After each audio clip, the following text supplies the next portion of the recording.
அனைவருக்கும் நமஸ்காரம். பாபாவும் நானும். ஓம் ஸ்ரீ நித்யானந்த குபேர சாயி நமகா. ஆக்சுவலி ஷிரடி ட்ரிப்புங்கிறது நிஜமாகவே கனவு மாதிரி தான் இருந்தது.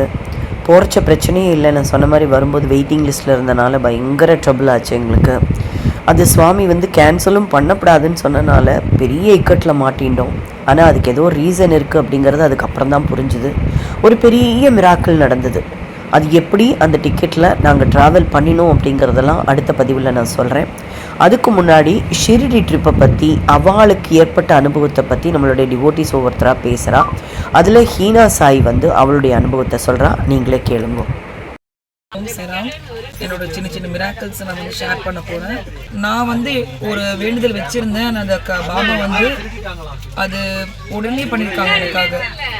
எப்படின்னா, இப்போ என் பொண்ணு 10th பப்ளிக் எக்ஸாம் எழுதியிருக்கான். நான் உடனே நல்ல ரிசல்ட்டுக்கு அப்புறம் என் பொண்ணை கொண்டு ஷிரடிக்கு கூட்டு போகணும்னு வேண்டியிருந்தேன். ரிசல்ட்ஸ் நெக்ஸ்ட் வீக்கே நான் ஷிரடிக்கு போயிருக்கேன்.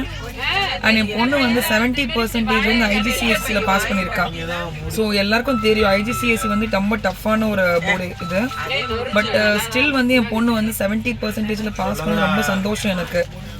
இது எல்லாமே இந்த ஹோப் கொடுத்ததே பார்த்தீங்கன்னா எனக்கு இந்த பாபா தான்.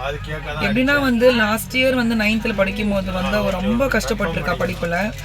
அவள் மேக்ஸில் நான் சொன்ன மாதிரி போன வெளியில் ஒரு மேக்ஸ் எக்ஸாமில் அவள் அவுட் ஆயிருக்கா. ஒரே ஹோப் தான் எனக்கு, சரி நம்ம ஏதாவது பண்ணி கடல் நம்மளை நம்ம பொண்ணை பாஸ் பண்ணி வச்சிருவாங்கன்னு சொல்லிட்டு அந்த டைமில் தான் நான் சொல்லியிருந்த வீடியோவில் ஜோதி மேம் வீட்டுக்கு நான் போயிருந்தேன்.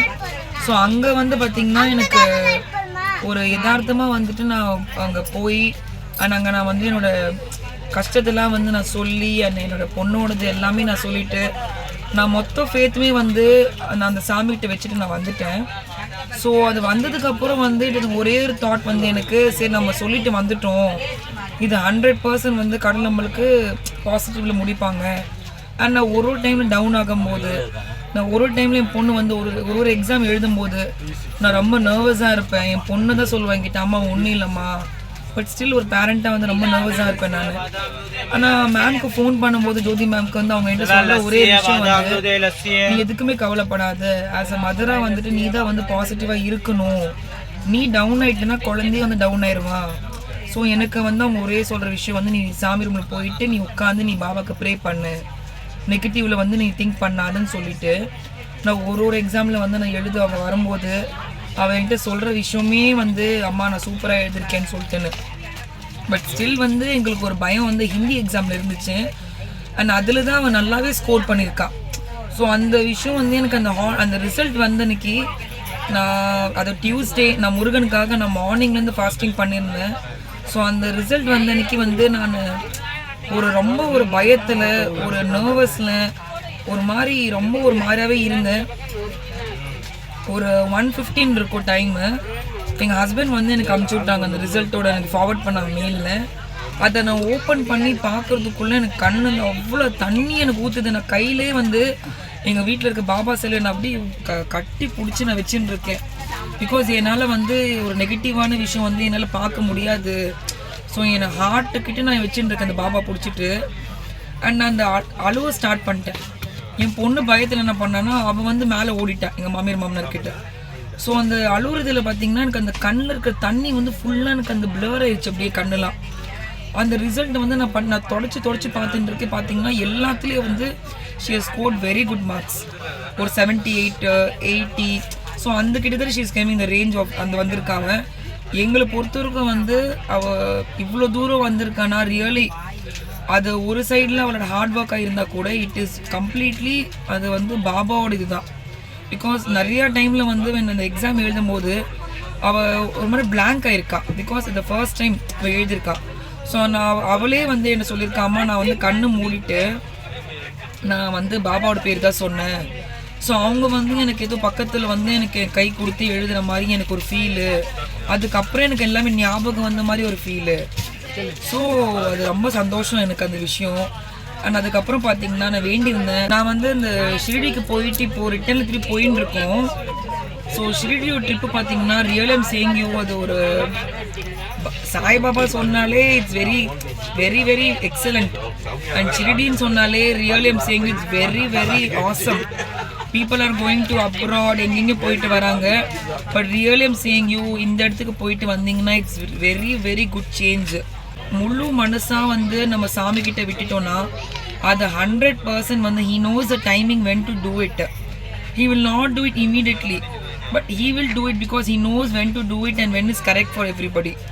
So like when I went to Shirdi, I was very when the train வந்து இறங்கும் போதே really I just felt ஐயோ பா, I really don't know, எனக்கு ரொம்ப சந்தோஷமாக இருந்துச்சு. லைக் அப்ராடில் போகிற மாதிரி ஒரு ஃபீல் எனக்கு.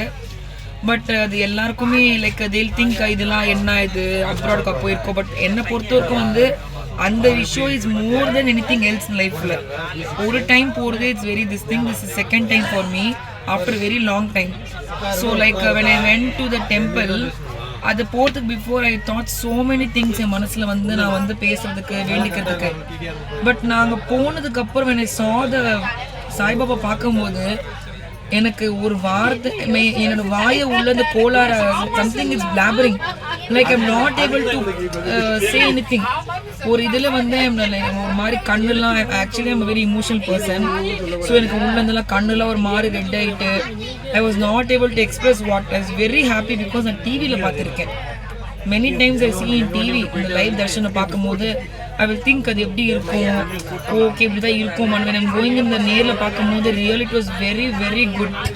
அண்ட் அப்புறம் அந்த எல்லா இடத்துல சுற்றி பார்த்தோம், அந்த வேப்ப மரம் கிட்ட போய் பார்த்தோம். அந்த உண்மையாகவே அந்த மரத்துலலாம் பார்த்தீங்கன்னா யூ கேன் ஜஸ்ட் சென்ஸ் அந்த பாபா வந்து எப்படி இருந்திருப்பாங்க, அவங்க எப்படி உட்காந்துருப்பாங்க. நம்ம பார்த்துருக்கோம், நம்ம ஸ்லோகம் படிக்கிறதெல்லாம் பார்த்துருக்கோம். ஸோ அந்த விஷயம்லாம் எனக்கு ஃபீல் ஆச்சு. அண்ட் ப்ளஸ் வந்துட்டு நாங்கள் அந்த ஒரு தனி ரூம் இருக்குது அந்த புக்கு படிக்கிறதுக்கு, சச்சரித்தா புக் படிக்கிறதுக்கு.